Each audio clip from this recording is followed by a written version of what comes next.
देखिए आज प्राचीन इतिहास में जो वेद के बारे में बता रहे थे, 3 वेद बता चुके। अब आज आखिरी वेद चलेगा जो अथर्ववेद है। ऋग्वेद, सामवेद, यजुर्वेद और आज क्या चलेगा अथर्ववेद। मैंने तीनों वेद के बारे में पढ़ा करके वीडियो अपलोड कर दिया समझाने करके। और जो चौथा अथर्ववेद जो चौथा वेद है अथर्ववेद है, इसका भी मैं वीडियो अपलोड कर दूंगा। आज बता दे रहा हूँ। देखिए ये अथर्ववेद जो है अथर्वा ऋषि के नाम पर अथर्ववेद पड़ा। एक ऋषि थे, उनका नाम था अथर्वा ऋषि। क्या नाम था? अथर्वा ऋषि के नाम पर किसका नाम पड़ा? अथर्वा।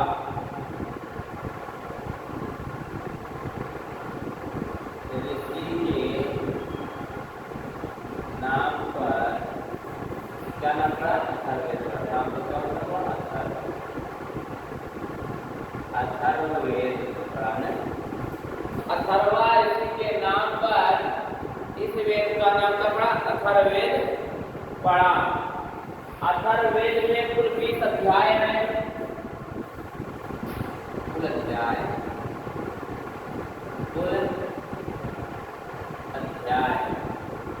20 है। अथर्ववेद में कुल 20 अध्याय हैं और सूक्त जो है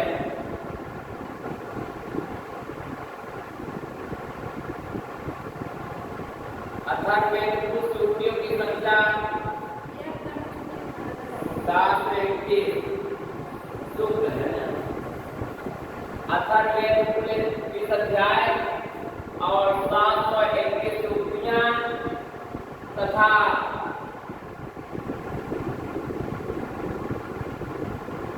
श्लोक 6000 श्लोक है। अथर्ववेद में कुल 20 अध्याय हैं, 721 सूक्तियां हैं और 6000 श्लोक का वर्णन का है। अथर्ववेद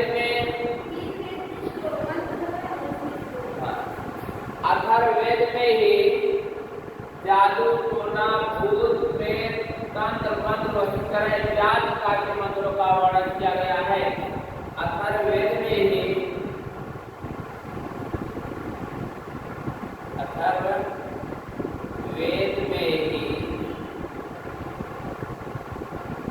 भूत, प्रेत, जादू, टोना, ये देखिए भूत, प्रेत, जादू, टोना, तंत्र, मंत्र,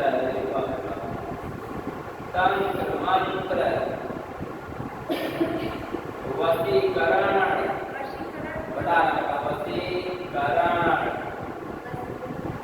वशीकरण इत्यादि प्रकार के वर्णन मिलता है। देखिए और नाना तरह के मंत्रों का उल्लेख देता है। इसके अलावा इसमें विभिन्न प्रकार के औषधियों का भी उल्लेख देता है और इसमें जो है विभिन्न प्रकार के औषधि का भी वर्णन देता है। अथर्ववेद में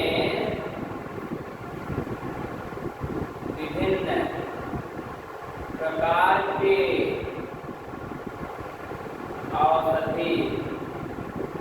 औषधियों का उल्लेख मिलता है। देखिए अथर्ववेद में अथर्वा ऋषि के नाम पर इसका नाम अथर्ववेद पड़ा।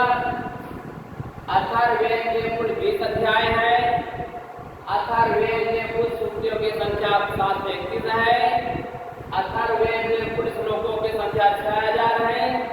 अथर्ववेद में ही भूत, प्रेत, जादू, टोना, तंत्र, मंत्र, वशीकरण इत्यादि प्रकार के बारे में बताया गया है।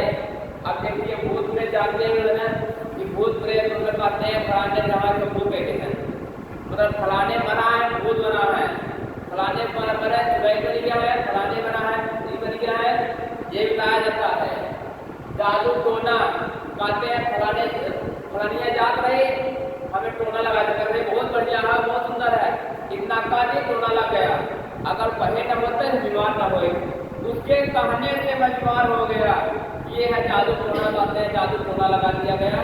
पर ऐसा कुछ है नहीं, मैं कह रहा हूँ हम जा रहे हैं कहने कहते भैया बहुत टीमा टैट हुआ क्या बात है भाई हमें टोना लग गया, ये आदमी का तो शंका है, ये उनका शंका बन गया है।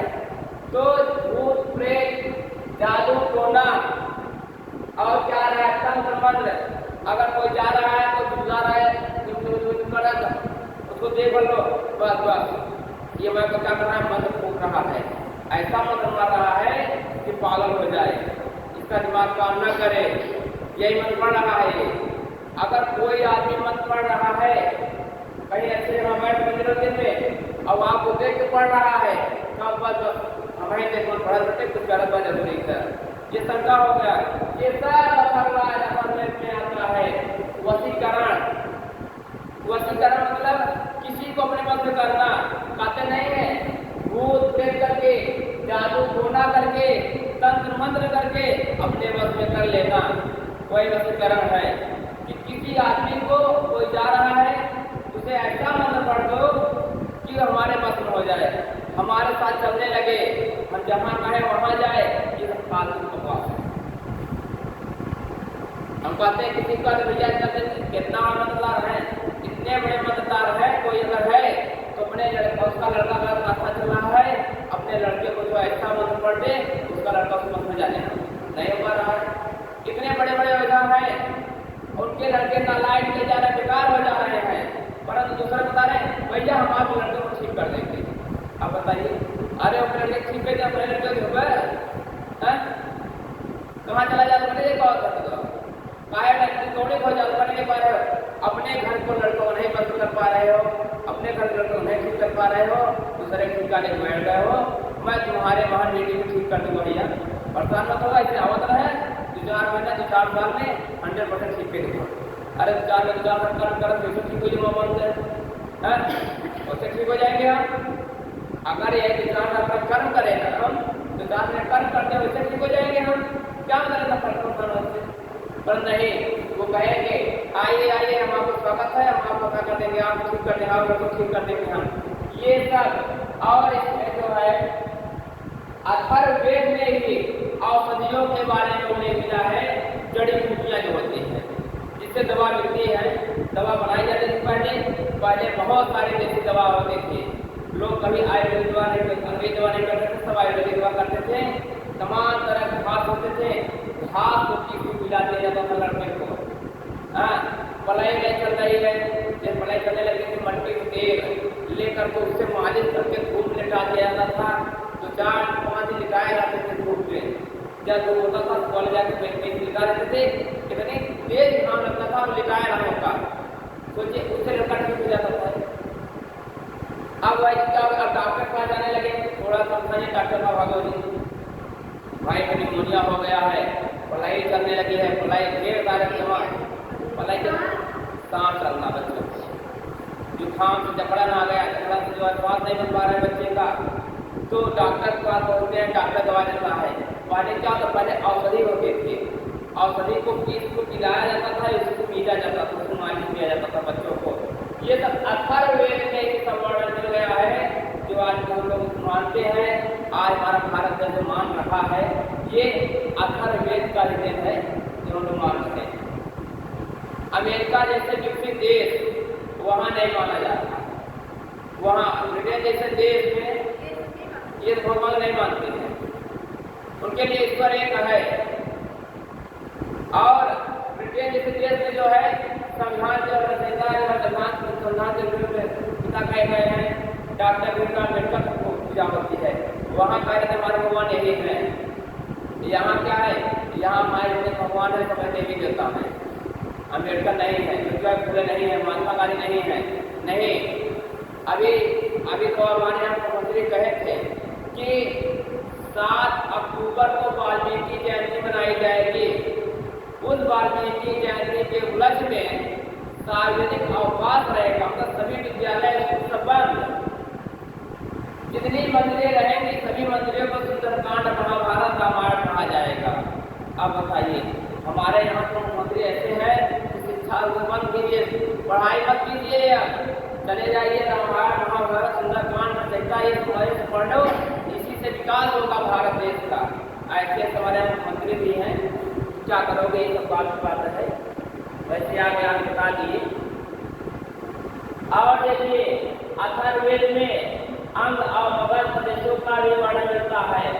अंग और मगध, मगध के राजा कौन थे?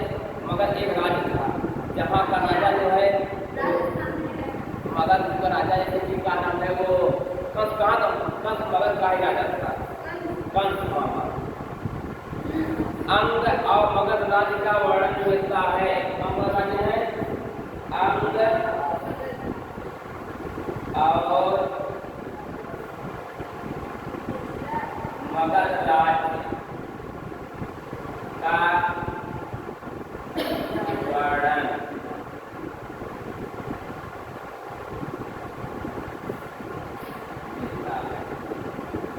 अथर्ववेद में ही अंग और मगध राज्य के बारे में ही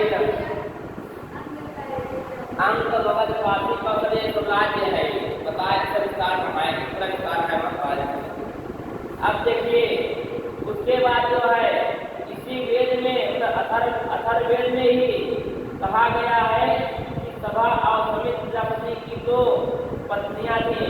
सभा और समित की 2 पत्नियां थी। क्या थी? 2 पत्नियां थी सभा और समित की। कारण होता देखिए, सभा और समित की 2 पत्नियां थी। और हाँ, और अथर्ववेद के ब्राह्मण ग्रंथ, अथर्ववेद का एकमात्र ब्राह्मण ग्रंथ है गोपद ब्राह्मण। कौन सा ब्राह्मण? गोपद। हाँ, अथर्ववेद का एकमात्र ब्राह्मण है गोपद ब्राह्मण, एकमात्र ब्राह्मण ग्रंथ।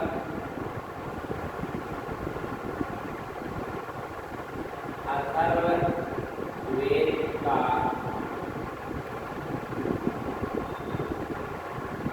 ब्राह्मण ग्रंथ गोपद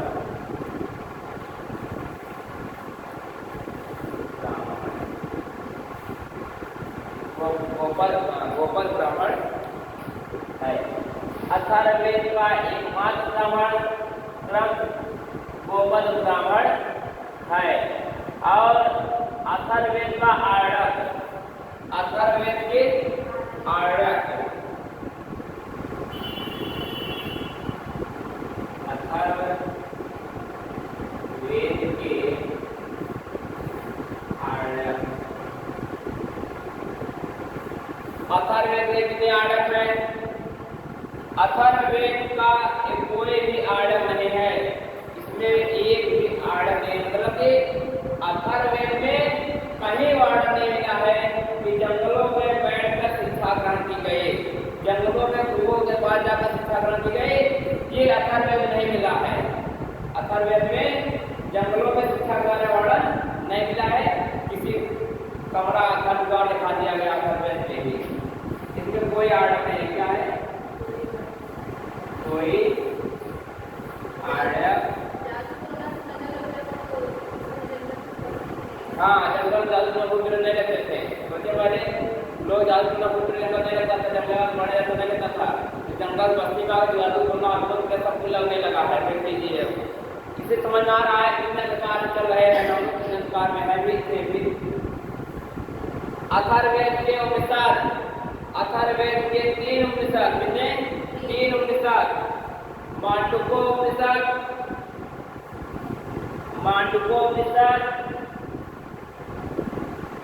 मांडुक्योपनिषद और प्रश्नोपनिषद, 3 उपनिषद क्या है? अथर्ववेद के 3 यहाँ लिखे हैं, नीचे से लिखा है। अथर्ववेद के 3 उपनिषद।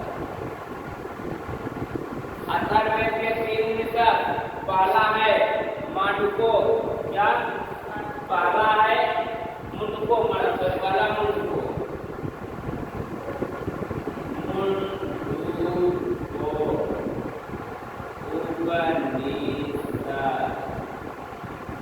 यह जो मुंडकोपनिषद है सत्यमेव जयते, जो सत्यमेव जयते लिखा है, यह जो है अथर्ववेद के मुंडकोपनिषद से लिया गया है। सत्यमेव जयते का वर्णन जो मिलता है अथर्ववेद के मुंडकोपनिषद से वर्णन मिलता है,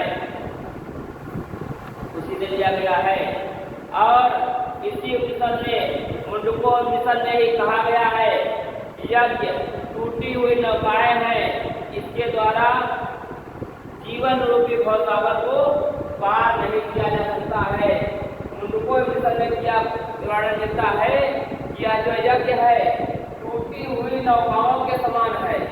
यह पानी में चले आना होते हैं, पर हमारा जो जीवन है टूटी हुई नौकाओं के समान है। मतलब कब आत्मा परमात्मा मिले जो है कोई भरोसा नहीं है।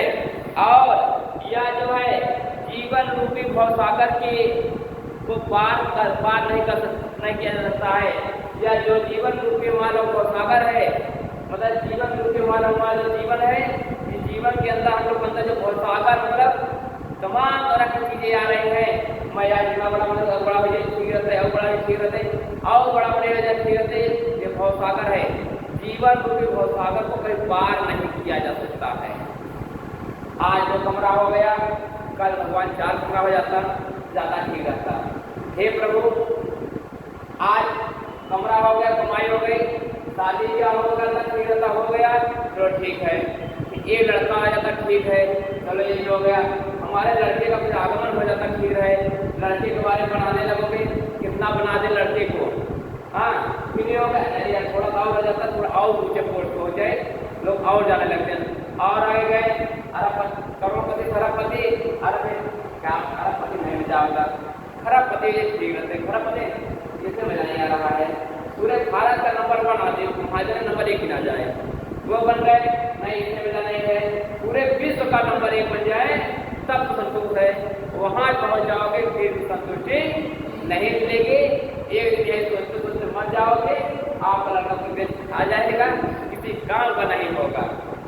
इसलिए ये जीवन रूपी भवसागर है जो मुंडकोपनिषद में अथर्ववेद के मुंडकोपनिषद में बताया गया है। यह जीवन जो है ये जीवन रूपी भवसागर है, इससे कभी इससे के पार नहीं पार हो सकता, इसके पार नहीं हो सकते हम लोग। इसी में देखिए पूरे उपनिषद में बता दिया गया है कौन क्या है। एक तरफ भगवान मानने के लिए कह रहा है, एक तरफ भगवान मानने के लिए नहीं भी कह रहा है। देखिए ये है उपनिषद, हमारे यहाँ वेद जितने वेद हैं, वेदों में जो बताया गया है, वेदों में जो बताया गया है, एक तरफ भगवान को भी माना जा रहा है, परंतु एक तरफ भगवान को भी नहीं माना जा रहा है। ये तो मोह माया बताया जा रहा है, बताया जा रहा है। अब उसके बाद जाता है मांडुक्य। हाँ, यह सबसे छोटा उपनिषद है। अथर्ववेद का दूसरा उपनिषद है मांडुक्य। हाँ भाई, मांडुक्य उपनिषद। यह अथर्ववेद क्या पूरे वेद में, चारों वेदों में सबसे छोटा वेद माना जाता है मांडुक्य उपनिषद, सबसे छोटा उपनिषद। हाँ, जिसमें 12 छंद है। किस है? 12 छंद है। तीसरा आता है अथर्ववेद में उपनिषद संख्या प्रश्नोपनिषद आता है, प्रश्नोपनिषद पर आता है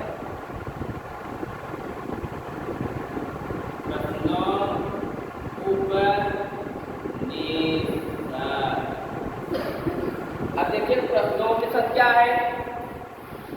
प्रश्नोपनिषद इसमें जो है स्मृति ग्रंथियां आती हैं।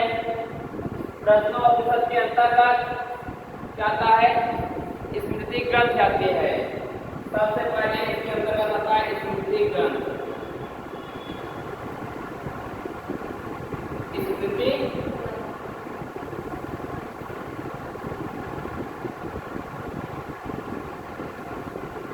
स्मृति ग्रंथ। अब स्मृति ग्रंथ के अंतर्गत क्या आता है ये भी देखना है। स्मृति ग्रंथ के अंतर्गत आता है मनुस्मृति, याज्ञवल्क्य स्मृति, बृहस्पति स्मृति, देवल स्मृति और विष्णु स्मृति। 5 प्रकार की स्मृतियां आती है स्मृति ग्रंथ के अंतर्गत। 5 प्रकार की स्मृतियां आती है। मनुस्मृति, याज्ञवल्क्य स्मृति, याज्ञवल्क्य, बृहस्पति स्मृति, देवल स्मृति और विष्णु स्मृति। कितनी प्रकार की आती है? 5। कौन सा वाला था मैंने? सबसे पहले तो मनुस्मृति क्या था?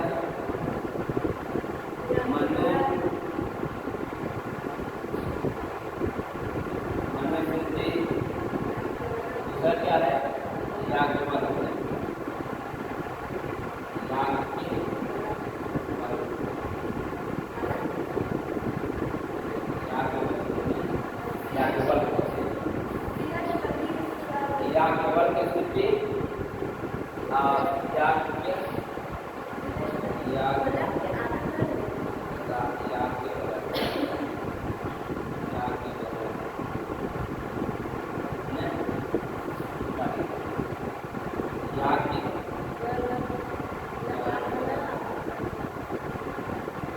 याज्ञवल्क्य स्मृति, तीसरा है कौन सा है?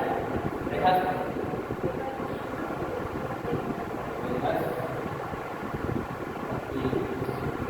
चौथा है देवल। देवल अंतरा देवल स्मृति। और पांचवा है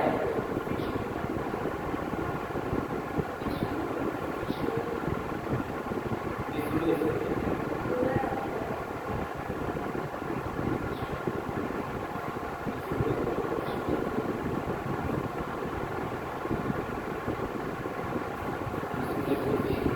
देखिए अथर्ववेद के प्रश्नोत्तर में स्मृति ग्रंथ आती है। स्मृति ग्रंथ के अंतर्गत 4 आते हैं स्मृतियां, 5 आते हैं मनुस्मृति, याज्ञवल्क्य स्मृति, बृहस्पति स्मृति, देवल स्मृति और विष्णु स्मृति के बारे में वर्णन होता है। देवल स्मृति नाम है, देवल स्मृति। हाँ, अब देखिए इसमें क्या क्या कैसे कैसे आते हैं ये देखिए। अब इसके बारे में जो पूरा विस्तार से जो है नोट दिखाएंगे, नोट मालूम चलेगा, लिखा देंगे तो मालूम चलेगा।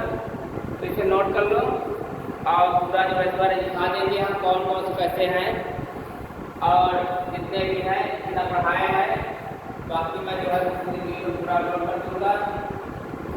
2-3 घंटे का होगा पूरा वीडियो हमारा और पूरा अपलोड हो जाएगा। तो देख लीजिएगा विस्तार से।